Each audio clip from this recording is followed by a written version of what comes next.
Hi ಎಲ್ರಿಗೂ ನಮಸ್ಕಾರ. ನಾನು ನಿಮ್ಮ ಕೊಡ್ಕೆರೆ ಹುಡುಗಿ ಜ್ಯೋತಿ. ಹೌದಾ? ಇವತ್ತು ಮಾರ್ನಿಂಗ್ ನಂಗೊಬ್ರು ಕಸ್ಟಮರ್ ಕೊಟ್ಟಿರೋ ಟೆನ್ಷನ್ಗೆ ಅವ್ರು ಬಂದಿದ ತಕ್ಷಣ ಅವ್ರ ಬ್ಯಾಡ್ಜೆ ಅವ್ರ ಶರ್ಟ್ಗೆ ಹಾಕಿ ಇನ್ನೂ ಡ್ರೈ ಆಗದಿರೋ ಬ್ಯಾಡ್ಜೆ ಕೊಟ್ಬಿಟ್ಟೆ ತಗೊಂಡೋಗ್ಲಿ ಅಂತ. ಇವತ್ತು ಮಾರ್ನಿಂಗ್ಗೆ ಏನಕ್ಕೆ ಟೆನ್ಷನ್ ಆಯ್ತು ಏನು ಅಂತ ನಾನು ಹೇಳ್ತೀನಿ, ಫುಲ್ ವಿಡಿಯೋ ನೋಡಿ. ನೈಟ್ ನಾನು ಸ್ವಲ್ಪ ಅಡಿಕೆಲ್ಲ ಹಾಕಿದ್ರಿಂದ ನಮ್ಮ ಅಕ್ಕ ಅರಿಶಿನ ಮತ್ತು ಉಪ್ಪೆಲ್ಲ ಹಾಕಿ ಬ್ರಷ್ ಮಾಡೋಕೆ ಹೇಳಿದ್ರು. ನಾನು ಬ್ರಷ್ ತಗೊಂಡು ಅದೆಲ್ಲ ಮಿಕ್ಸ್ ಮಾಡ್ಕೊಂಡು ಎಗ್ಗ ಮಗ್ಗ ತಿಕ್ಬಿಟ್ಟೆ. ಅಲ್ಲೆಲ್ಲ ಫುಲ್ಲು ಕ್ಲೀನ್ ಆಯಿತು. ಅದು ಯಾವ ಥರ ಆಯಿತು ಅಂತ ತೋರಿಸ್ತೀನಿ ನೋಡಿ. ಹಾಗೆ ನಾನು ಬ್ರಷ್ ಮಾಡಿ ಎಲ್ಲ ರೆಡಿಯಾಗಿ ಸ್ವಲ್ಪ ಕೆಲ್ಸಕ್ಕೆ ಹೋಗಿ ಬರೋಣ ಅಂತ ಹೊರಟೆ. ನಾನು ನಮ್ಮ ಅಕ್ಕ ಮಗಳು ಡೈಲಿ ಮಿಸ್ ಮಾಡಿದೆ. 5:30ಗೆಲ್ಲ ಇದ್ದು ವಾಕಿಂಗ್ ಹೋಗ್ತಿದ್ವಿ, ಪಾರ್ಕ್ ಹತ್ರ ಎಲ್ಲ ಓಡಾಡ್ಕೊಂಡು ಬರ್ತಿದ್ವಿ. ಬಟ್ ಇವತ್ತು ನಮ್ಮ ಅಕ್ಕನ ಮಗಳನ್ನ ಬಿಟ್ಬಿಟ್ಟು ನಾನು ಕೆಲ್ಸಕ್ಕೆ ಹೋಗ್ಬಿಟ್ಟೆ. ಯಾಕಂದರೆ ಫಸ್ಟ್ ಡೇ ನಮ್ಮ ಅಕ್ಕ ಮಗಳನ್ನ ಕರ್ಕೊಂಡೋದ್ರೆ ಚೆನ್ನಾಗಿರಲ್ಲ ಅಂತ ಹೇಳ್ಬಿಟ್ಟು ನಾನು ಒಬ್ಬಳೇ ಹೊರಟೆ. ಅವಳು ನಾಳೆಯಿಂದ ಪಕ್ಕ ಬರ್ತಾಳೆ. ಇವತ್ತು ನಾನು ಬಿಟ್ಟು ಹೋಗಿದ್ದೀನಿ ಅಂತ ಗೊತ್ತಾದರೆ. ನಾನಿವಾಗ ಕೆಲಸ ಮುಗಿಸ್ಕೊಂಡು ಬಂದಮೇಲೆ ನೋಡಿ ಅವ್ಳು ನನಗೆ ಎಷ್ಟು ತಲೆ ತಿಂತಾಳೆ, ಎಷ್ಟು ಕ್ವಶನ್ಸ್ ಕೇಳ್ತಾಳೆ ಅಂತ. ಯಾಕಂದರೆ ಅವ್ಳು ಬಿಟ್ಟು ನಾನು ಎಲ್ಲೂ ಹೋಗ್ತಿರ್ಲಿಲ್ಲ, ಮಾರ್ನಿಂಗ್ ಕರ್ಕೊಂಡೇ ಹೋಗ್ತಿದ್ದೆ. ಇವಾಗ ಕೇಳ್ತಿದ್ದಾಳೆ ನೋಡಿ ಯಾವ ಥರ ಕೇಳ್ತಾಳೆ. ಒಬ್ಳೆ ಹೋಗಿದ್ದೆ. ಯಾಕೆ ಬರ್ತಿದ್ದ? ಇವತ್ತು ನಾನೆಲ್ಲ ಬೇರೆ ಹೋಗಿದ್ದೆ. ನಾಳೆಯಿಂದ ಡೈಲಿ ಕರ್ಕೊಂಡು ಹೋಗ್ತೀನಿ. ಓಕೆನಾ? ಏನು ಅರ್ಥವೇ ಆಗ್ತಿಲ್ವೇ ಈ ಕೇಸು? ಕೆಲ್ಸಕ್ಕೆ ಹೋಗಿದ್ದ? ಹೋಗಿದ್ದೆ. ಮತ್ತೆ ನಾಳೆಯಿಂದ ನಾನು ಕರ್ಕೊಂಡು ಆಯ್ತು, ಕರ್ಕೊಂಡು ಹೋಗ್ತೀನಿ ಹೇಳು. ಹಂಗೆ ವಾಕಿಂಗ್ ಹೋಗಿ ಕೆಲಸ ಮುಗಿಸ್ಕೊಂಡು ಬಂದ್ಬಿಡೋಣ, ಸರಿನಾ? ನಮ್ಮಕ್ಕ ಹೆಂಗಂದ್ರೆ ಊಟ ಮಾಡೋಕ್ಕೂ ತಿನ್ನೋಕ್ಕೂ ಉಣ್ಣೋಕ್ಕೆಲ್ಲ ಯಾವುದಕ್ಕೂ ಬಲವಂತ ಮಾಡಲ್ಲ. ಇವತ್ತು ನಾನು ಬೇಡ ಅಂದ್ರೂ ನಾನು ಟೀ ಕಾಫಿ ಕುಡಿಯಲ್ಲ, ಆದ್ರೂ ನಮ್ಮ ಅಕ್ಕ ಬಲವಂತ ಮಾಡಿ ಟೀ ಕೊಡ್ತಿದ್ದಾಳೆ.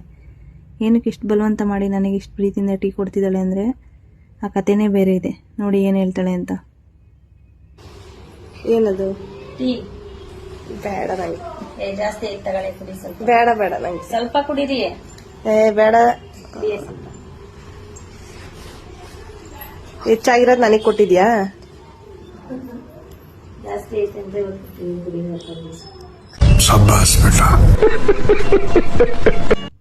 ನನಗೆ ಮಾರ್ನಿಂಗ್ಗೆ ಟೆನ್ಷನ್ ಕೊಟ್ಟಿದ್ದೀವಿ ಸಣ್ಣ ಬ್ಯಾಡ್ಜ್ ಮಾಡೋ ಕೆಲಸಕ್ಕೋಸ್ಕರ. ಕಸ್ಟಮರ್ ಜಸ್ಟ್ ಈ ಥರ ಬೇಕು ಅಂತ ಒಂದು ಫೋಟೋ ಕಳಿಸ್ಬಿಟ್ಟು ಮಾಡೋಕೆ ಹೇಳಿದರು. ನಾನು ಓಕೆ ಮಾಡಿಕೊಡ್ತೀನಿ, ಮಾರ್ನಿಂಗ್ಗೆ ಬಂದಿದ್ದು ಫಸ್ಟ್ನೇ ಕಾಲು, ಅದರಿಂದ ಮಾಡಿಕೊಡ್ತೀನಿ ಬನ್ನಿ ಅಂತ ಹೇಳ್ಬಿಟ್ಟೆ.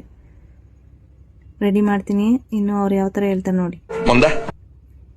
ಯಾಕಂದರೆ ಅವ್ರು ನಮ್ಮ ಹತ್ರ ಫ್ಲಿಕ್ಸ್ ಎಲ್ಲ ತುಂಬ ಮಾಡಿಸ್ಕೊಂಡಿದ್ದಾರೆ ಕೆಲಸ, ಅದರಿಂದ ಅವ್ರು ಬಿಡೋಕ್ಕಾಗಲ್ಲ, ಅದಕ್ಕೆ ಮಾಡ್ತೀನಿ ಅಂತ ತೊಗೊಂಬಿಟ್ಟೆ. ಒಂದೇ ಒಂದು ಬ್ಯಾಡ್ಜಾಗಿ ನಮಗೂ ಕಷ್ಟ ಆಗುತ್ತೆ, ಒಂದೇ ಒಂದು ಬ್ಯಾಡ್ಜ್ ಮಾಡೋಕ್ಕೆ.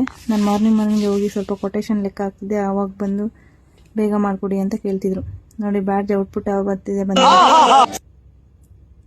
ಬ್ಯಾಡ್ಜ್ ಎಲ್ಲ ಒಂದೇ ಒಂದು ಬ್ಯಾಡ್ಜ್ ಅಷ್ಟು ಈಸಿಯಾಗಿ ಮಾಡೋಕ್ಕಾಗಲ್ಲ ಅಂದರೂ ಕೇಳಲಿಲ್ಲ. ಅವರು ಇವತ್ತೇ ಬೇಕು ಅಂತ ಹೇಳ್ಬಿಟ್ಟು, ಯಾಕಂದರೆ ಕಸ್ಟಮರ್ನೂ ಬಿಡೋಕ್ಕಾಗಲ್ಲ. ಯಾಕಂದರೆ ಅವ್ರು ತುಂಬಾ ವರ್ಕ್ ಕೊಟ್ಟಿದ್ದಾರೆ ನಮಗೆ, ಫ್ಲೆಕ್ಸ್ದು ಪ್ರಿಂಟು ಇನ್ನೂ ಬೇರೆ ಎಲ್ಲ ಕೊಡ್ತಿರ್ತಾರೆ ಅವ್ರು ಹಾಸ್ಪಿಟ್ಲ್ ಅವರು. ಅದರಿಂದ ಒಂದೇ ಒಂದು ಬ್ಯಾಡ್ಜ್ ಅವ್ರು ಮೇಡಮ್ ಅವ್ರದ್ದು ಬೇಕಿದೆ ಅಂತ ಹೇಳ್ಬಿಟ್ಟು ತುಂಬ ಅರ್ಜೆಂಟ್ ಮಾಡಿದ್ರು.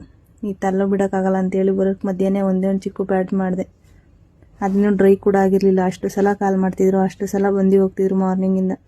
ಈ ಸಣ್ಣ ಬ್ಯಾಡ್ಜ್ ಮಾಡೋಕ್ಕೋಸ್ಕರ ನಾನೆಲ್ಲ ಕೆಲಸ ಬಿಟ್ಬಿಟ್ಟು ಕೆಲಸ ಮಾಡೋಕ್ಕೆ ಅಂತಲೇ ಹೋದೆ. ನೋಡಿ ಇನ್ನೂ ಅವ್ರು ಬರ್ತಾರೆ ಅಂತ ನಾನು ಹಂಗೆ ವೆಯ್ಟ್ ಮಾಡ್ತಿದ್ದೆ. ತಗೊಂಡೋಗಿ ಪಕ್ಕ ಬಂದೇ ಬಿಟ್ರು. ಇನ್ನೂ ಸ್ವಲ್ಪ ಪೇಂಟ್ ಎಲ್ಲ ಹಾಕಿ ಸ್ವಲ್ಪ ಹೊತ್ತು ಕೂಡ ಆಗಿರಲಿಲ್ಲ. ಬಂದ್ಬಿಟ್ಟು ಹಂಗೆ ತಗೊಂಡೋಗ್ತೀನಿ ಅಂತ ಹೇಳ್ತಿದ್ರು.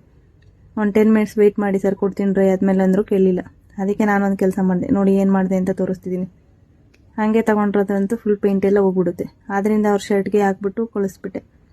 ಹಿಂಗೆ ಹಾಕೊಂಡಿರ್ತೀನಿ, ಡ್ರೈ ಆಗೋ ತನಕ ಹಾಕ್ಬಿಡಿ ಅಂತ ಹೇಳಿದ್ರು. ನಾನೇ ಅವ್ರ ಶರ್ಟ್ಗೆ ಹಾಕ್ಬಿಟ್ಟು ಪಿನ್ ಹಾಕಿ ಕಳಿಸ್ಬಿಟ್ಟೆ. Thank you.